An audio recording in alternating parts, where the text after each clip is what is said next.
피터 러크만 주석 베드로후서 3장입니다. 인용한 본문은 한글 킹제임스 성경입니다. 1절부터 보겠습니다. 사랑하는 자들아, 이제 내가 이 두 번째 편지를 너희에게 쓰는 것은 이 편지들로 말미암아 너희로 기억나게 하여 너희의 순수한 생각을 일깨워 주려 함이니.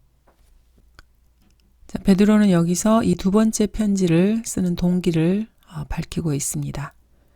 그리스도인들의 순수한 생각을 일깨워 주려는 것입니다. 순수한 생각은 사람의 말이나 사람의 행동에서 비롯된 것이 아닙니다. 순수하다는 사람의 생각이나 사람의 가르침, 사람의 행동으로 조금도 오염되지 않은 것을 말합니다. 하나님의 말씀이 하나님 말씀 그대로 유지되는 것이 순수함입니다.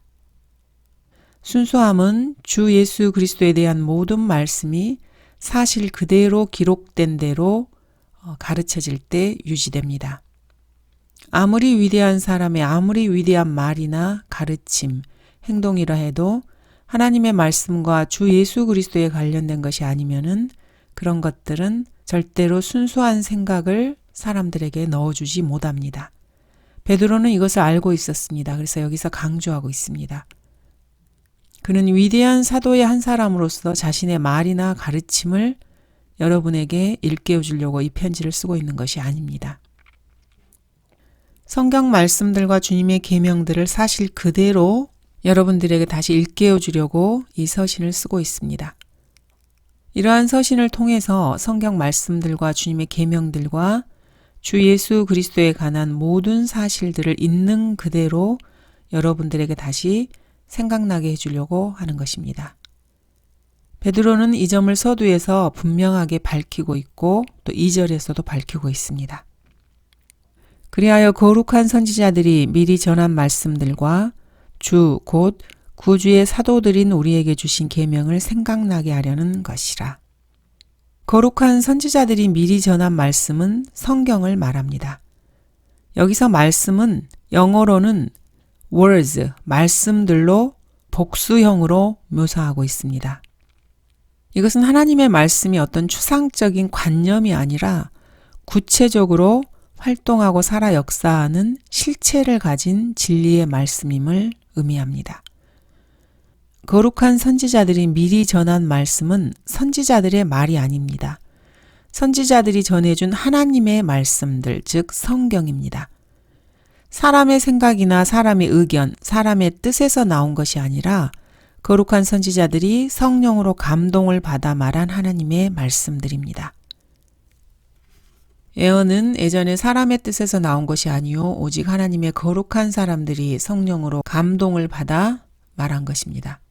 앞서서 읽었던 대로 그렇습니다.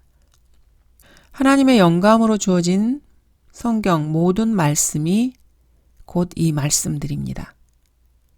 하나님의 말씀들은 성경에 기록만 해두라고 주신 것이 아닙니다. 하나님께서는 여러분의 실제적인 삶에 적용하고 실행하라고 말씀들을 하셨고 또 기록하고 주셨습니다. 베드로는 여러분들에게 순수한 생각을 일깨워 주기를 기대하고 있습니다. 이 서신서를 통해서 하나님의 거룩한 사람들이 성령으로 감동을 받아 기록해 놓은 하나님의 말씀들을 여러분에게 다시 환기시키려는 것입니다. 그리고 주 곧 구주의 사도들인 우리에게 주신 계명이 여러분에게 일깨워지기를 기대하고 있습니다. 베드로는 주 예수 그리스도의 위대한 사도들 중 한 사람이었습니다. 사도라는 것은 지금 이 시대의 목사가 아닙니다. 사도는 지금 이 시대의 기독교계 지도자들을 말하는 것이 아닙니다. 사도란 예수 그리스도를 직접 만났고 그분에게서 직접 가르침과 명령, 계시들을 받았고 그분에게서 직접 신임장을 받아 표적과 이적들을 행할 수 있는 그런 능력을 부여받은 사람들입니다. 예수 그리스도의 지상 사역 동안에 그분과 함께 살았던 제자들, 또 다마스커스로 가는 길에 주님을 만났던 바울, 이들이 사도였습니다. 그는 사람들로부터도 아니요, 사람에 의해서도 아니고 오직 예수 그리스도와 죽은 자들로부터 그분을 살리신 하나님 아버지에 의해서 사도된 사람이었습니다. 오늘날의 교회 목사나 기독교계 거물들이 스스로를 사도라고 자칭하는 것은 참으로 웃기는 일입니다. 새빨간 거짓말입니다.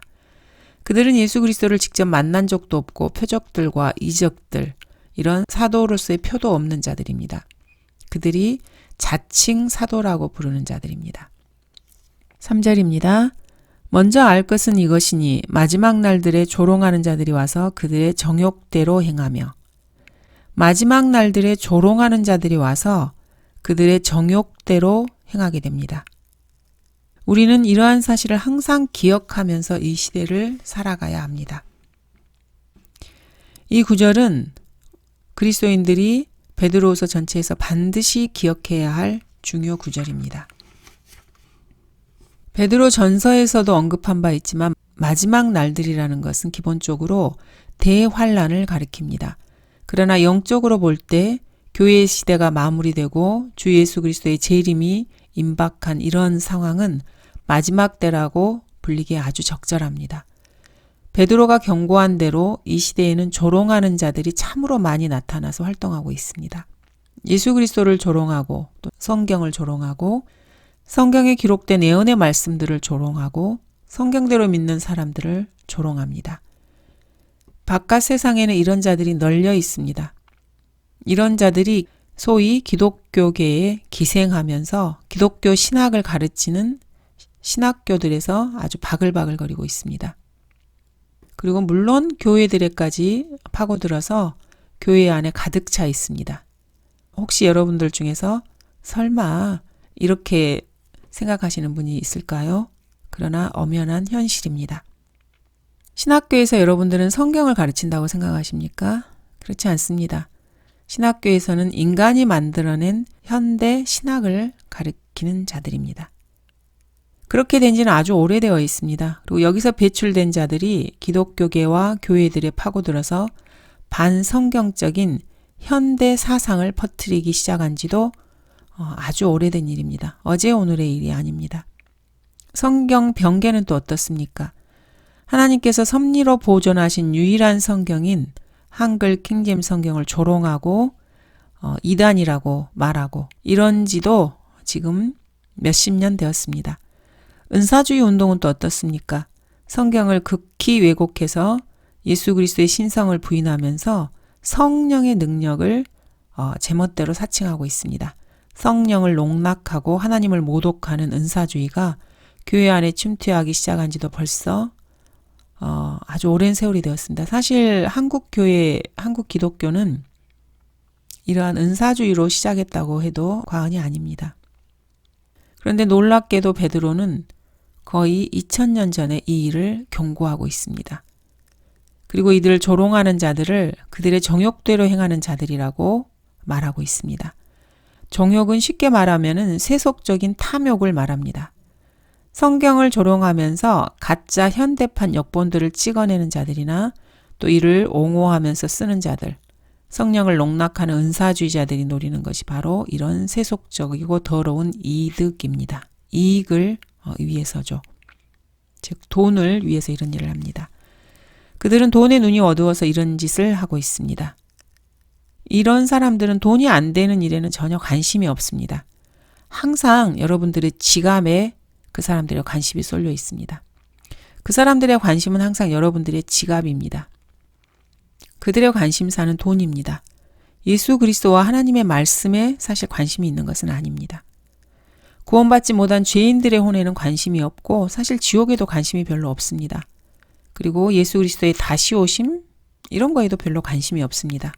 그들은 멋진 교회 건물과 돈지갑을 들고 교회에 몰려드는 이런 수천 명의 출석교인 숫자, 그리고 자신이 살 화려한 저택, 고급 승용차, 넓은 아파트 이런 거에 관심이 있을 뿐입니다.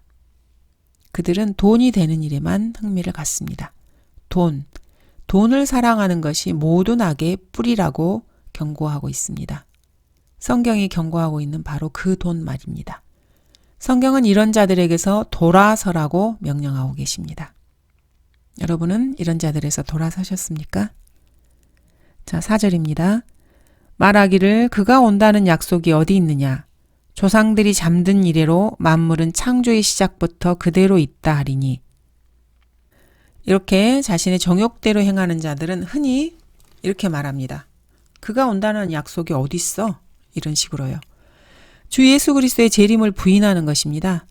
구원받지 못한 자들이 가장 두려워하는 것이 바로 일생일대 가장 두려워하는 것, 최대로 두려워하는 것, 예수 그리스도의 재림입니다.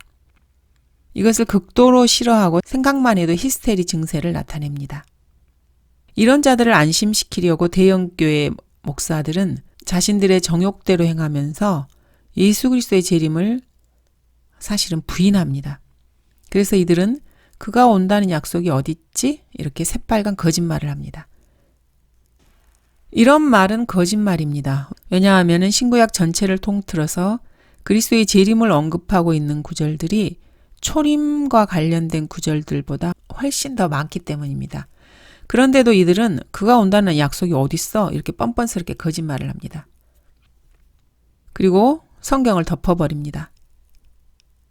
사람들이 지어낸 말들로 사람들을 안심시키면서 그들의 귀를 즐겁게 해줄 말들만을 생각해내려고 합니다. 그들은 절대로 지옥을 설교하지 않습니다.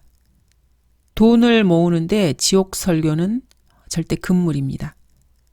그리스도의 재림과 심판에 대해서도 극도로 말을 아낍니다. 성경이 밝히고 있는 이런 사실들은 그들이 정욕대로 행하는 데는 별 도움이 되지 않고 오히려 방해가 되기 때문입니다. 돈이 안 되는 일을 뭐하러 하겠습니까? 할 이유가 없는 거죠.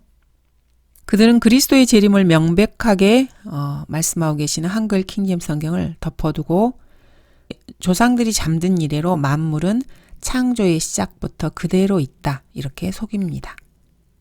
이런 사람들을 위해서 진화론이라는 희대의 사기극이 발명된 것입니다. 이것으로 모든 성경적 진리들을 없애버리는데 전념하는 것입니다.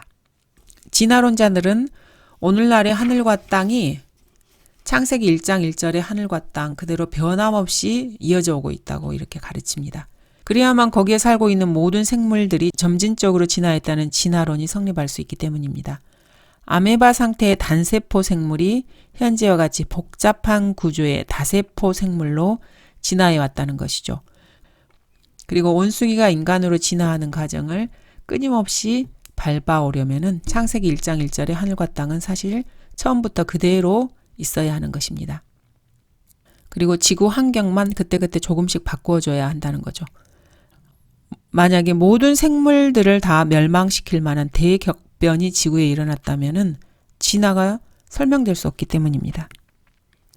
그러나 진화론과는 달리 성경은 그렇게 가르치지 않습니다. 만물은 결코 창조의 시작부터 그대로 있지 않았습니다. 창조의 시작은 창세기 1장 1절에 하늘과 땅을 창조하신 그 창조를 말합니다. 태초에 하나님께서 하늘과 땅을 창조하신 그 창조 말입니다. 그 이후로 세상은 몇 번의 재앙을 크게 겪었습니다.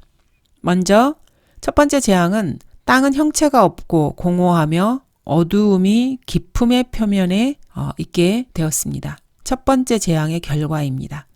그래서 창세기 1장 2절은 1장 1절의 창조 이후에 큰 재앙이 있은 그 다음의 상태입니다. 창세기 1장 3절은 하나님께서 다시 재창조를 하시면서 시작된 세상입니다. 현재의 모습을 지닌 인간도 창세기 1장 27절에 이르러서야 나타납니다. 이것은 사람의 생각이 아니라 순수한 생각으로 한글 킹제임스 성경으로 돌아가서 성경을 성경으로 해석할 경우에 발견되는 진리입니다. 하나님의 진리를 믿지 않는 자들에게는 감추어져 있는 진리입니다. 지혜 있는 자가 어디 있느냐? 학자가 어디 있느냐? 이 세상의 변론가가 어디 있느냐? 하나님께서 이 세상의 지혜를 어리석게 만드신 것이 아니냐? 이렇게 성경은 구원받지 못한 현대인들을 책망하고 계십니다.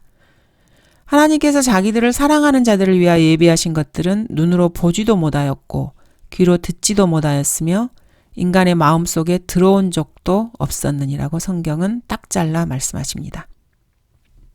성경에 나온 진리들은 구원받고 그리스도의 생각을 갖게 된 그리스도인들만이 알 수 있고 분별할 수 있습니다. 아담과 이브 이전에는 인간은 존재하지 않았습니다. 인간이 존재하기 이전에 창세기 6장이나 욥기에서 하나님의 아들들이라는 이런 존재들은 인간과 유사한 존재들이었습니다. 이런 존재들은 있었죠. 하나님의 아들들 말입니다. 내가 이 세상의 기초들을 놓을 때 내가 어디 있었느냐? 내게 명철이 있다면 분명히 밝히라. 언제 새벽별들이 함께 노래했으며 하나님의 아들들이 모두 기뻐서 소리쳤느냐? 아주 오래전에 있었던 이런 과거의 일들을, 이 하나님의 창조의 일을 성경은 말씀하고 계십니다. 인간이 창조되기 이전에 존재했던 하나님의 아들들에 대해서 성경은 신들이라고 말합니다. 바울이 소아시아에서 사역할 때 일이었죠. 바울이 행하는 것을 보고 사람들이 음성을 높여서 루카오니아말로 이렇게 말합니다. 신들이 사람의 형상을 입고 우리에게로 내려오셨다. 그래서 바나바를 주피터라고 부르고 바울을 머큐리라고 부르는 그런 일이 있었습니다. 바울과 바나바를 신들로 착각한 것입니다. 이런 신들 중에서 재창조 이후에 인간이 사는 지상에 내려왔던 자들이 있었습니다. 이런 일들이 있었기 때문에 소아시아에 있는 사람들이 이들을 이렇게 생각한 것입니다. 이런 신들이 사람의 딸들과 관계해서 거인들을 낳게 되었습니다. 이들이 노아가 방주에 들어갔던 날까지 먹고 마시고 장가가고 시집가고 하였으나 홍수가 나서 모두 다 진멸되고 말았습니다. 이런 자들은 노아의 시대에 실제 땅에 존재했었습니다. 극도로 타락해서 정상적인 인간들 역시 이 타락에 물들고 말았습니다. 그 당시에 땅에는 거인들이 있었고 그 후에도 있었으니 즉 하나님의 아들들이 사람의 딸에게 들어와서 그녀들이 그들에게 자식들을 낳았을 때며 그들은 옛날의 용사들로 유명한 사람들이 되었더라. 창세기 6장의 기록입니다.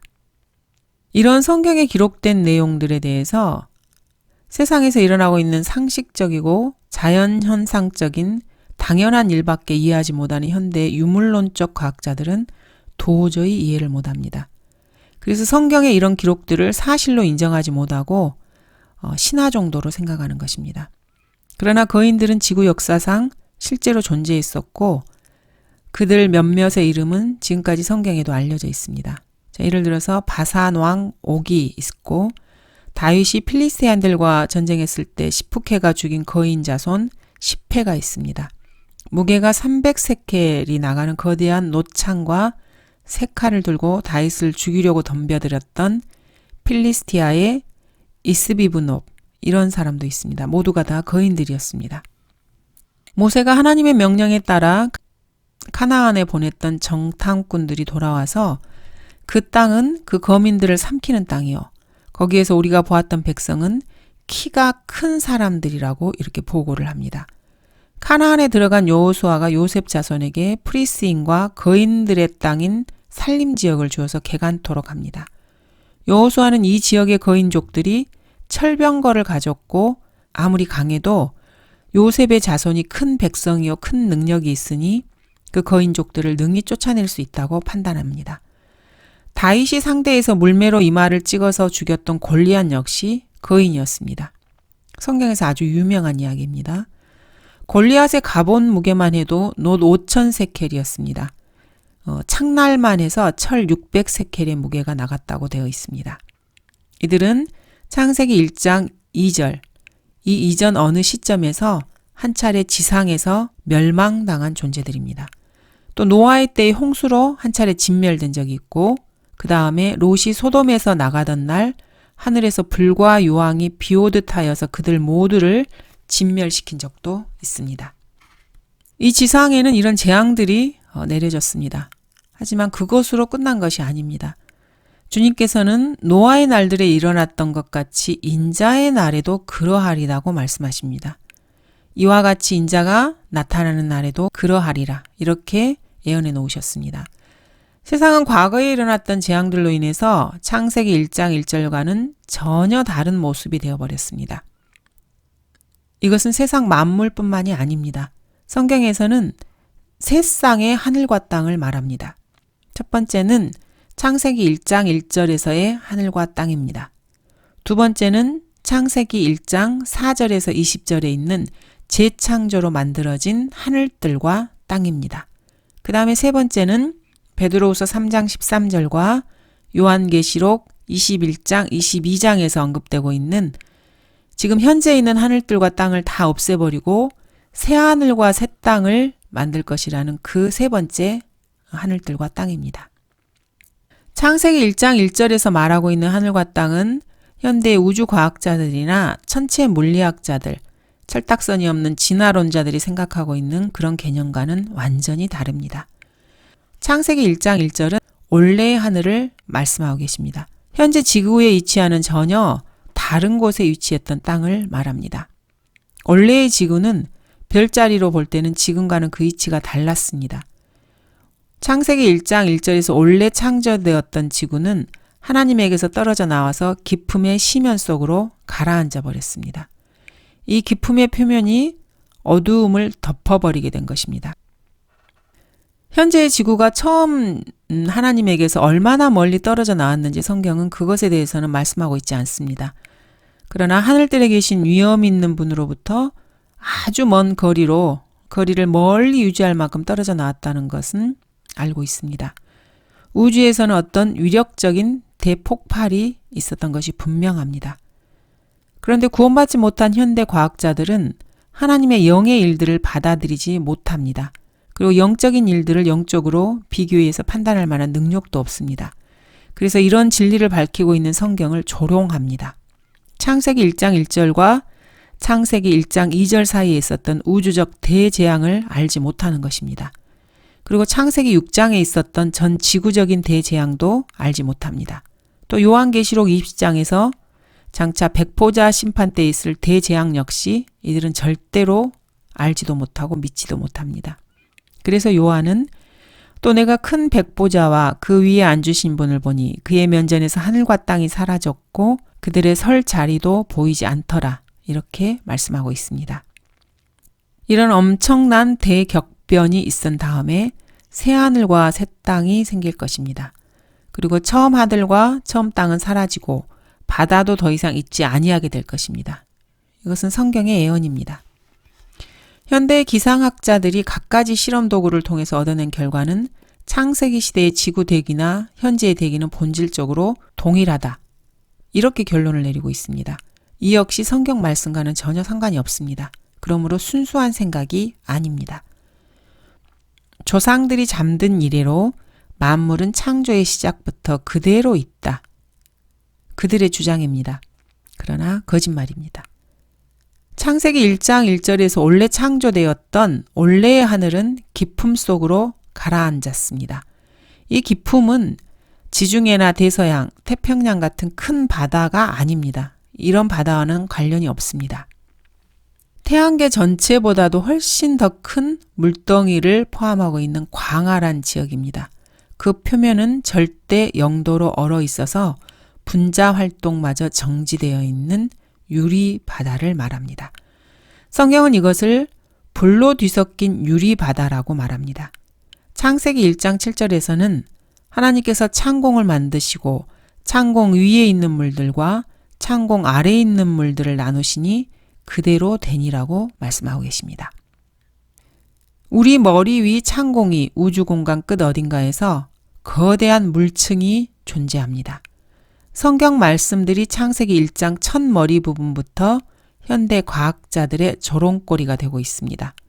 왜냐하면 이렇게 엄청난 사실들을 기록해 놓았기 때문입니다. 로마 카톨릭 학자들은 말할 것도 없고 현대 기독교의 근본주의자들, 정통 보수주의자들 이런 자들은 성경의 이런 기록을 볼 때마다 과학자들의 눈치를 살피면서 성경이 이들의 조롱거리가 되지 않게 하려고 현대 과학 측에서 하나님을 대신해서 용서를 구하는 모습을 보입니다. 성경을 기록하신 성령께서는 현대의 과학적 인식이 부족하고 그 용어에 서툴러서 비유적, 형상화에 의존해서 시적 묘사를 하고 있다. 이렇게 말을 하는 거죠. 그러니까 양해해달라. 이렇게 변명을 합니다. 이들은 성경에 대해서 그 첫 번째 책 7째 절에 이르기도 전에 마귀에게 벌써 무릎을 꿇어버렸습니다. 성경이 말씀하고 있는 하늘들 위에 있는 물들은 수증기가 한 조각 구름이 되어서 허공에 떠다니는 그런 물이 아닙니다. 이 물은 하늘이 아니라 복수로 된 하늘들 위에 존재하는 물입니다. 이 물들이 창공을 나누게 됩니다. 위의 물과 아래의 물로 나누게 됩니다. 그리고 이 창공에 해와 달은 물론 우주의 모든 별들까지를 포함하고 있는 하늘들입니다. 하늘들 위에 존재하는 돌처럼 딱딱하게 얼어있는 이 기품의 표면 위에 하나님의 보좌가 있습니다. 욥은 이 기품의 표면이 북쪽에 있다고 말합니다. 그래서 하나님의 보좌는 이 우주 너머 북쪽 저 먼 우주의 경계 끝 유리 바다의 표면 위에 있습니다. 욥기 41장에서는 리비아단이라는 사탄이 이 물속에 있는 모습이 보입니다. 예수 그리스도께서는 재림하실 때 이 바다를 통과해서 지상까지 오실 것입니다. 이 바다는 하늘과 땅이 폭발한 뒤 사라지게 됩니다. 이 바다는 출애굽기 12장에서 15장에서 홍해 바다로 예표되어 있고 여호수아나 엘리야 그리고 엘리사가 강과 바다를 건넌 것으로 예표되어 있습니다. 이런 것을 설명하기 위해서 인간의 지식이나 상상, 구차한 변명에 기대서는 안 됩니다. 성경 구절들을 찾아보면은 30군데가 넘는 구절이 나옵니다. 5절을 보겠습니다. 이는 그들이 이것을 고의로 잊으려 함이라. 즉 하나님의 말씀에 의해 하늘들이 옛적부터 있었다는 것과 땅도 물에서 나왔고 물 안에 있었다는 것이니. 이 구절 역시 반드시 기억해 두어야 할 구절입니다. 진화론의 허상을 입증하는 데 중요한 근거 구절입니다. 이 구절은 창세기 1장의 상황을 언급하고 있습니다. 창세기 6장을 언급하는 것이 아닙니다. 여기서 물은 노아의 홍수가 아니라 창세기 1장 2절에서 말하고 있는 기품을 말합니다. 땅은 형체가 없고 공허하며 어두움이 기품의 표면에 있으며 하나님의 영은 물들의 표면에서 거니시더라. 이렇게 창세기 1장 2절은 말씀하고 있습니다. 이 기품은 거대한 용기로서 우주 자체를 담고 있습니다. 그리고 유리바다라고 언급되고 있습니다. 창세기 1장 1절에서 처음으로 창조되었던 원래의 지구는 창세기 1장 2절의 대재앙 때에 거대한 기품의 물속에 잠기게 됩니다. 그리고 창세기 1장 3절 이후에서 재창조할 때 그 물에서 다시 나와 현재의 위치로 옮겨지게 됩니다. 따라서 현재의 지구는 천문학적 위치로 볼 때 최초에 위치하는 다른 별자리에 지금 있습니다. 현재의 지구 위에는 대기층이라고 불리는 지구의 하늘이 있고 대기층 바깥 너머에 우주 공간이라는 하늘이 있습니다. 그 너머에 하나님이 계시는 셋째 하늘이 있습니다. 그래서 하늘이 하나가 아니고 세 개입니다. 그래서 하늘들입니다. 하나님께서는 창세기 1장 6절 7절에서 창공을 만드셨고 이 창공으로 물들과 물들을 나누셨습니다. 창공 위에 있는 물들에서 창공 아래에 있는 물들로 나누신 것입니다. 둘째 하늘 위와 아래에 물이 있습니다. 창공 위에 있는 물들이 곧 유리바다라고 불리는 기품입니다.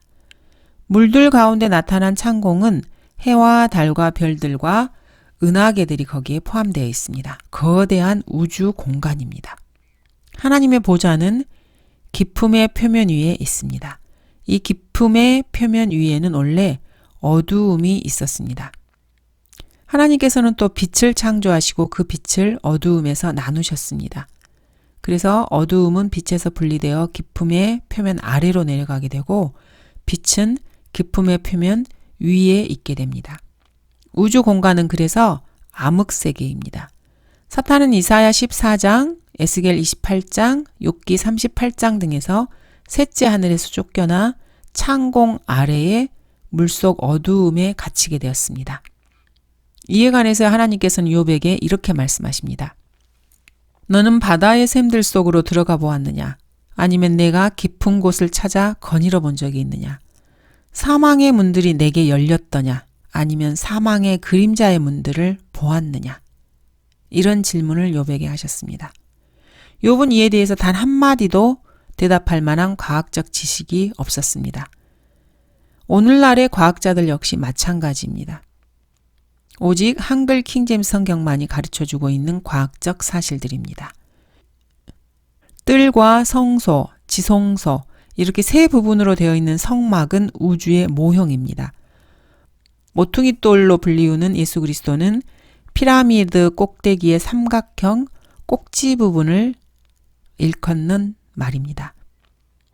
우주가 세 개의 면을 가진 피라미드 형태로 되어 있습니다. 그 꼭대기에 하나님의 보좌가 놓여 있는 것입니다. 만물은 어느 것 하나 예외 없이 이 세 요소로 되어 있습니다.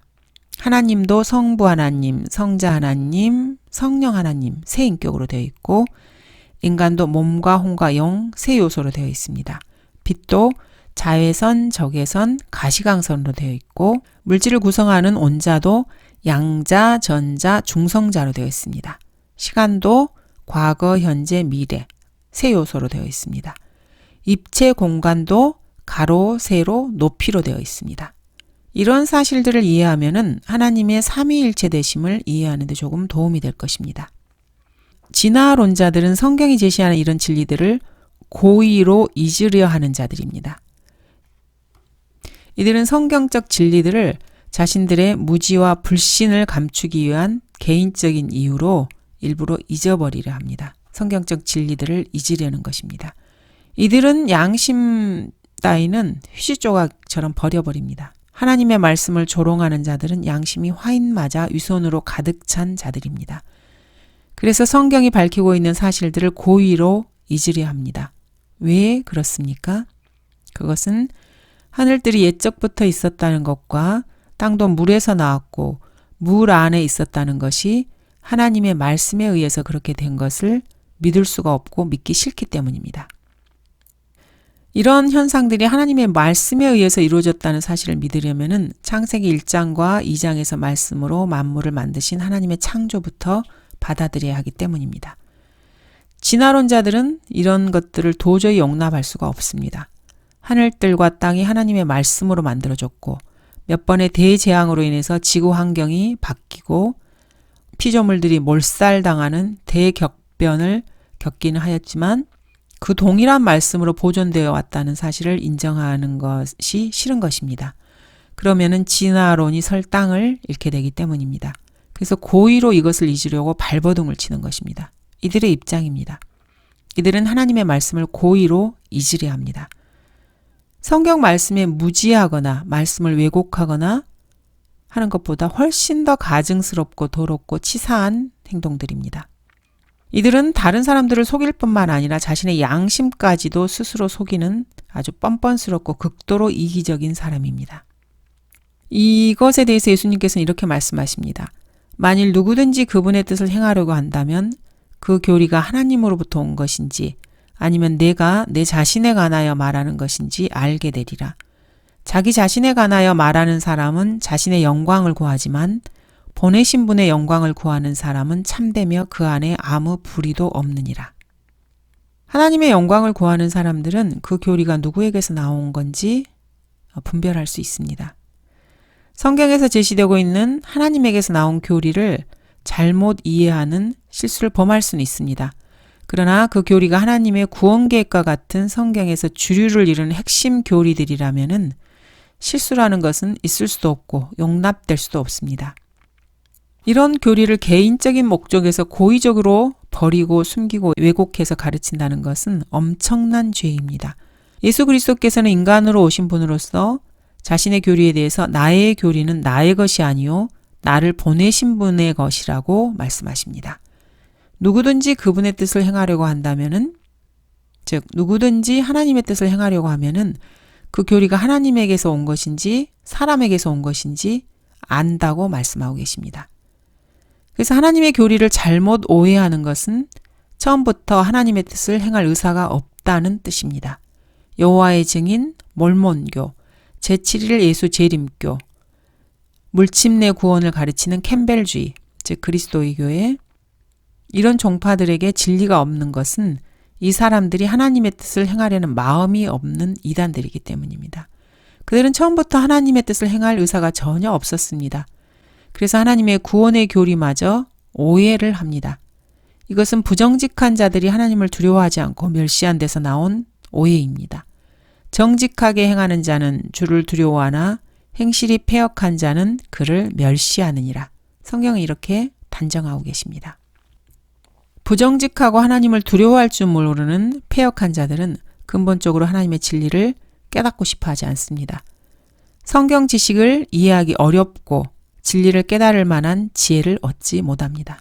그래서 이들에게는 성경 지식이 이해하기가 어렵습니다. 그리고 진리를 깨달을 만한 지혜를 얻지 못합니다. 조롱하는 자는 지혜를 구하여도 얻지 못하나니 깨닫는 자에게는 지식이 쉬우니라. 이렇게 성경은 말씀하십니다. 꼭 암송해야 하는 구절입니다. 깨닫는 자에게는 지식이 쉽습니다.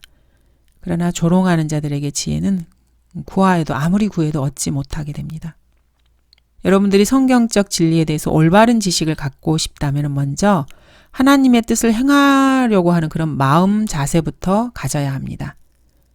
신실하고 정직한 증인이 될 수 있는 아주 중요하고 결정적인 조건입니다.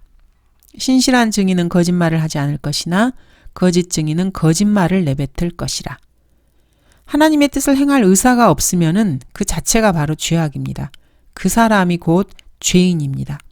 그래서 악인에게는 진리의 지식이 들어가지 않습니다. 그래서 그들은 암흑 속에 갇혀서 걸려 넘어지게 됩니다. 악인의 길은 암흑과 같아서 사람이 무엇에 걸려 넘어지는지도 알지 못하느니라. 그러나 하나님의 뜻을 행하고자 하는 사람은 그 자체로 의인의 대열에 설 수 있습니다. 그래서 그의 길은 항상 밝게 빛나 점점 더 하나님의 진리 가운데로 들어가게 됩니다. 의인의 길은 빛나는 빛같이 점점 더 빛나 완전한 날에 이른다고 말씀하고 계십니다. 내 아들아, 내 말들에 주의를 기울이고 내가 말하는 것들에 귀를 기울이라. 그것들을 내 눈에서 떠나지 않게 하고 내 마음속에 간직하라고 권면하고 계십니다. 성경의 교리들을 오해하는 자들은 오해에서 끝을 맺지 않습니다. 하나님을 두려워하지 않기 때문에 사람들을 지옥으로 보내는데 아주 심각한 문제가 있습니다. 진실한 증인은 혼두를 구해주나 속이는 증인은 거짓말을 하느니라.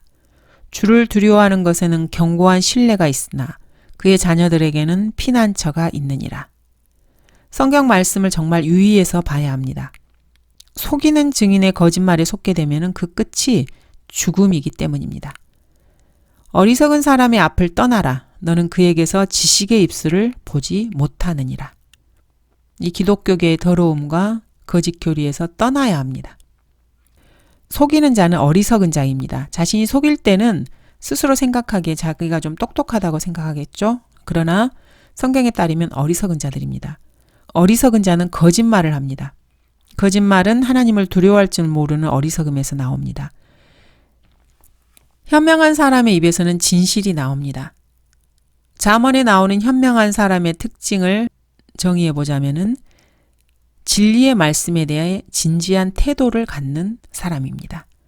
성경에서 현명하다고 말하면은 언제나 성경이 전하고 있는 정보에 대해서 진지하게 귀를 기울이는 것과 관련이 되어 있습니다. 성경 말씀에 귀를 기울이는 사람은 성경에서 제시하는 올바른 정보로 사람에게 옳게 보이는 것들을 분별할 수 있습니다. 그래서 진지하게 귀를 기울여야 합니다. 사람이 생각하는 것과는 다르게 생명이 되어 있기 때문입니다. 그래서 현명한 사람은 사람에게 옳게 보이는 길이 있으나 그 끝은 죽음의 길들이란 이 말씀을 이해하고 있습니다. 그래서 성경을 사랑하는 것입니다. 성경을 미워하는 사람은 어리석은 사람입니다. 어리석기 때문에 하나님을 조롱하고 성경을 조롱합니다. 그리고 하나님과 성경을 멀리합니다. 조롱하는 자는 자기를 책망하는 자를 사랑하지 아니하며 현명한 자에게 가지도 아니한다고 말씀합니다. 어리석고 거짓말을 좋아하는 사람들은 하나님의 말씀에 관심을 두는 것이 아니라 자기 입술에 관심을 둡니다. 그리고 사악한 자들의 말에 귀를 기울입니다. 즉 끼리끼리 유유상종하는 것입니다.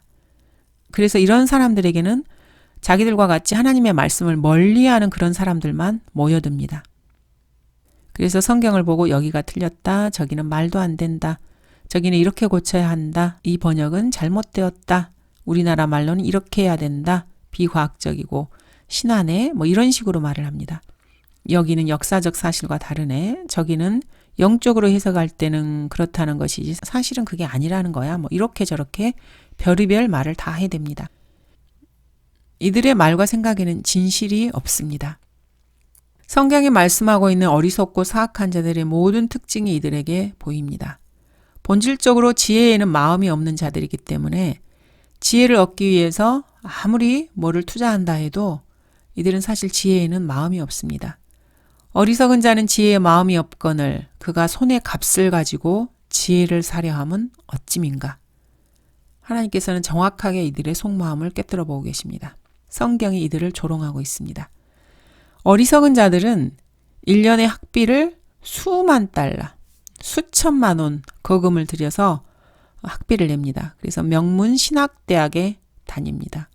그러면서 진리를 가르치고 지혜를 전해주는 성경대로 믿는 미국의 러크만 목사님의 펜사콜라 성경신학원이나 이런 것에서는 진리를 배우려고 하지 않습니다. 지혜의 마음이 없는 자들이 어떻게 지혜를 사고자 하겠습니까? 마음이 없으면 무엇을 하겠습니까? 마음이 없기 때문에 구원도 받으려 하지 않습니다. 마음이 없기 때문에 구주를 영접하려 하지 않습니다. 마음이 없기 때문에 생명 자체도 싫어합니다. 세상에서 살아가는 방법을 아는 지혜는 참으로 귀한 지혜입니다. 이 세상에서 살아가는 지혜를 싫어하는 자들은 참으로 바보입니다. 주 예수 그리스도를 거부하는 자들은 살 마음이 없는 죽음을 사랑하는 어리석은 자들입니다. 하나님께서는 여러분이 영원 무궁토록 살아갈 수 있는 방법을 돈 한 푼 받지 않고 가르쳐 주십니다. 하늘나라에는 입장료가 없습니다. 그런데도 여기에 들어오기를 거부하고 다른 데서 지혜를 구하면서 돈을 무지막지하게 쌓아들고 다니고 허송세월을 합니다. 그리고 엉뚱한 곳을 기웃기웃합니다. 이런 자들에게 어리석은 자는 지혜의 마음이 없거늘 그가 손의 값을 가지고 지혜를 사려 함은 어찌민가. 이렇게 책망을 하십니다. 지혜는 명철을 지닌 자의 앞에 있으나 어리석은 자의 눈은 땅 끝에 있느니라고 성경은 이들을 보고 고개를 이렇게 흔드십니다. 지혜가 바로 눈앞에 있는데도 땅끝만 쳐다보면서 방황하는 어리석은 자들은 골방에 들어앉아서 좌선을 한답시고 1년, 2년 아무 일도 하지 않은 채 벽만 보고 가부좌를 틀고 앉아있기도 합니다. 또는 거지 모습으로 걸식하면서 일생 동안 세상을 방랑하는 사람도 있습니다. 또는 일주일에 한 번씩 교회에 나가서 주여 삼창을 목청껏 외친 다음에 엉터리 방언을 되뇌이는 자들도 있습니다. 이런 사람들은 이 세상에서도 지독한 욕심 때문에 진리에서 떠나 있다가 자기 소리만 내고 세상을 혼잡게 하는 자들입니다. 이들에 대해서 성경은 욕망으로 말미암아 스스로 분리된 사람은 모든 지혜를 찾아 혼잡게 하느니라고 지혜의 책을 통해서 말씀하고 계십니다. 명철이 있어야 지혜를 얻을 수 있습니다. 하나님의 말씀을 읽고 이해할 수 있는 명철을 기뻐해야 합니다. 그런데 이들은 오히려 명철을 뿌리치고 기뻐하지 않습니다. 그러면서 자기 생각만 드러내고 자기 입술만 계속해서 나불나불 돌아다닙니다. 성경은 이에 대해서 한마디 잊지 않고 하십니다. 어리석은 자는 명철을 기뻐하지 아니하고 자기 마음을 드러내기만 하느니라. 구원받지 못한 신학자들의 특징을 아주 정확하게 기술해 놓고 계십니다. 학자들은 성경을 통해서 계시되는 진리들을 공격하고 자기 생각들만 드러내기에 바쁩니다. 그래서 꾸며낸 자료들로 일생 동안 뭔가를 연구하고 공부하는 척하면서 자기 이야기만 계속해서 해야 됩니다. 과거에도 그랬고 지금도 그러고 있으며 앞으로도 그럴 것입니다. 구원받지 못한 학자들과 목사들의 공통된 특징입니다. 성경을 알고 싶어하는 호기심만 있어도 성경의 진리들을 알아낼 수 있고 그것을 깨달을 수 있습니다. 성경을 알면 알수록 명철이 늘어서 하나님을 두려워하고 지혜가 증가하게 됩니다. 지혜의 샘은 흐르는 시냇물과 같으니라고 말씀하십니다. 시냇물은 마르지 않고 끊임없이 흐릅니다. 시냇물은 투명해서 물속이 훤히 다 들여다 보입니다. 시냇물은 계속해서 속삭입니다. 성경이 이런 책입니다. 욕심을 부릴 바에는 하나님의 말씀을 알고자 하는 그런 욕심을 부려야 합니다. 그러면은 성경을 알게 됩니다. 그러기 위해서 먼저 명철을 기뻐해야 합니다. 명철은 지혜를 건져 올리는 낚시와 같습니다. 지혜라는 것은 진리에 대해서 지식을 얻고자 열망하고 그 지식을 자신에게 유익이 되도록 사용하는 것을 말합니다. 진리에 대한 지식을 얻고자 열망하고 그 지식을 다른 사람의 유익이 되도록 사용하는 것은 사랑입니다. 이 두 가지가 하나님의 말씀을 공부하게 만드는 동기입니다. 팔아먹기 위해서 지식을 구하거나 자기의 생각을 옹호하기 위해서 지식을 이용하거나 진리를 공격하기 위해서 지식을 사냥하는 것은 지혜가 아니라 야비한 욕망입니다. 이런 더러운 욕망은 스스로 진리에서 떨어져 나와 모든 지혜를 혼잡케 합니다. 진화론자들은 다음과 같은 사실들을 부인해야만 합니다. 첫 번째, 창세기 1장 2절의 지구 대격변. 그리고 이것이 역사적 사실이라고 입증하고 있는 창세기 6장 7장의 노아의 홍수. 그리고 창세기 7장에서 노아의 때 있었던 홍수. 이것들을 그들은 부인해야만 합니다. 창세기 7장에 있었던 노아의 홍수에 대해서 그날에 모든 큰 기품의 샘들이 터지고 하늘의 창들이 열렸으니 비가 땅에 40일 낮과 40일 밤을 내렸더라. 이렇게 성경은 말씀하십니다. 비가 쏟아져서 지상의 에베레스트 산 정상까지 완전히 물로 덮어서 지상의 모든 피조물들이 다 쓸려버렸습니다. 40일 낮과 밤을 가리지 않고 하루 240m 이상으로 비가 쏟아졌습니다. 시간당 10m 이상씩 퍼부어야 가능한 일입니다. 이렇게 지면이 물로 뒤덮이게 되고 그 중량이 4천억 톤 곱하기 10억 배가 되게 됩니다. 이렇게 보면은 기품의 샘들은 도저히 이 지구 내에 있는 대기 중의 구름이나 땅 밑에서 솟구쳐 오른 물이 될 수가 없습니다. 이 기품은 창세기 1장에서 언급된 지구 밖의 그 기품입니다. 얼어있는 유리바다입니다.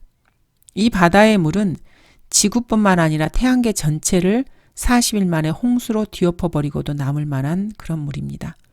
바울은 이것에 대해서 그 너비와 길이와 깊이와 높이가 얼마인가를 깨닫게 할 수 있기를 간구한다고 이렇게 말하고 있습니다. 로마서 8장 39절에서 말하고 있는 그것이 바로 이 기품입니다.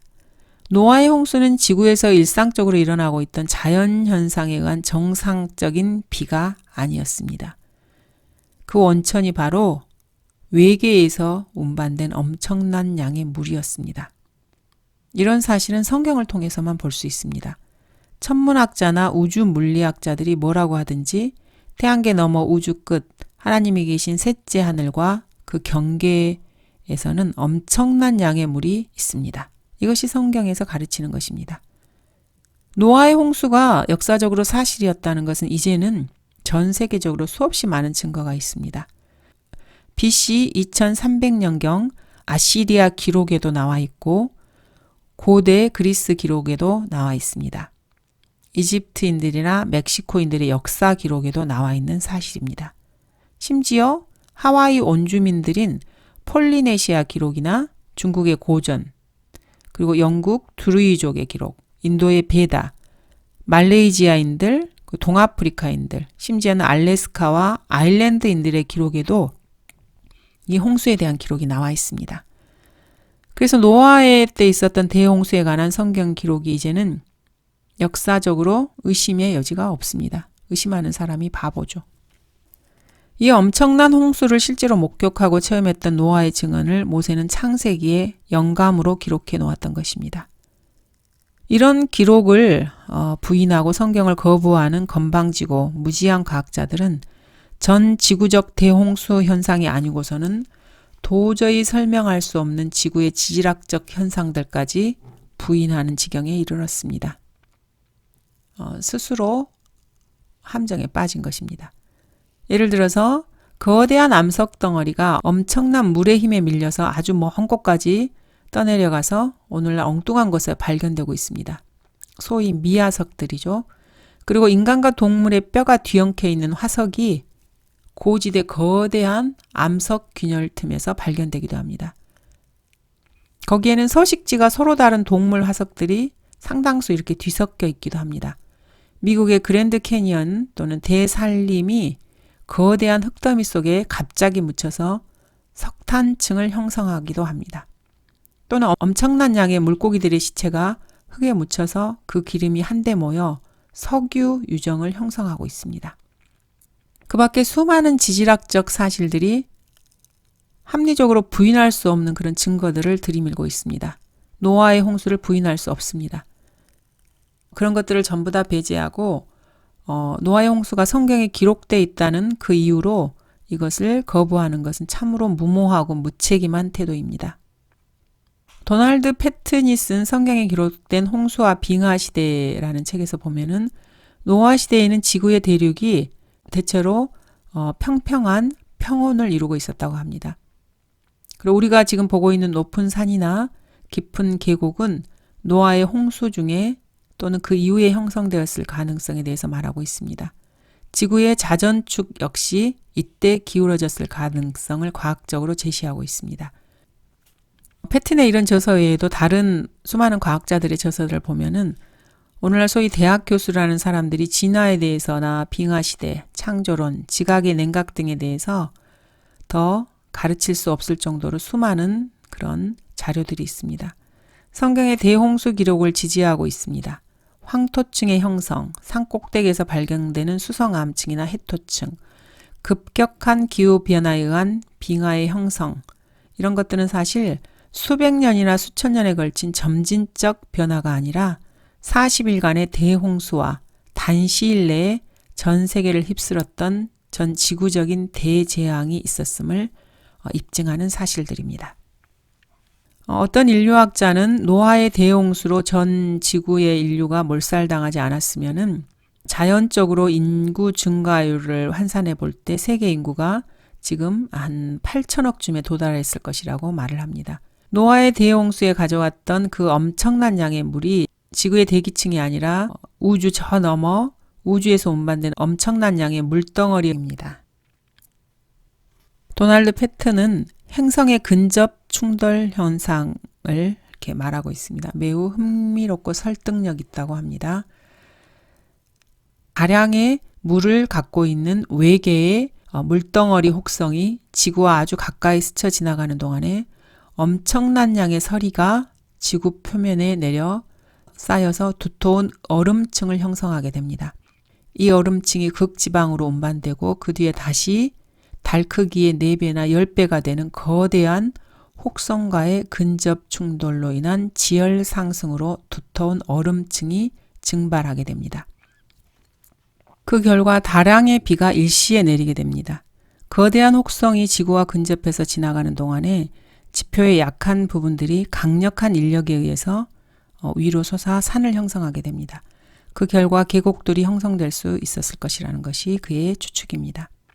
패튼의 저서를 통해서 그의 연구를 접해보지 않은 채 성경 기록을 부인하고 다인의 진화론이나 지질학적 연대론 따위에 매달리는 이런 자들은 자신의 과학적 무지를 드러낼 뿐입니다. 진화론은 모든 생물이 점진적으로 발전을 거듭해왔다고 주장합니다. 이 주장을 뒷받침하려면 갑작스러운 대재앙이 전 지구적으로 일어나서 모두가 멸종하는 이런 사건이 있어서는 안 됩니다. 그래서 이들은 창세기 1장 2절에 있는 하나님의 말씀에 의한 재창조를 용납하지 못하는 것입니다. 그리고 창세기 6장 7장에서 나오는 노아의 대홍수와 같은 대재앙도 받아들이지 못합니다. 하나님의 명령에 따라서 홍수를 피해서 동물들이 한 쌍씩 방주에 태웠던 일이 있습니다. 이들이 생존해서 오늘날에 있는 동물들의 조상이 되었습니다. 현재 인간도 아담의 자손 중에서 유일하게 살아남은 노아의 가족에 의해서 이어져 내려왔습니다. 이것은 단세포 생물체가 점점 복잡한 다세포 생물체로 진화해서 현재 동식물이 생겼다거나 인류의 조상이 원숭이였다. 이런 식의 진화론의 정면으로 배치되고 있습니다. 진화론은 순전히 성경과 하나님을 부인하기 위해서 만들어낸 허구입니다. 객관적 증거로 입증되는 과학이 아닙니다. 하나님의 존재와 그분의 창조를 인간이 믿지 못하도록 하기 위해서 사탄이 속임수를 쓴 것입니다. 하나님의 존재를 견디지 못하는 타락한 인간들이나 이 속임수에 스스로 속고 그 안에서 즐거워합니다.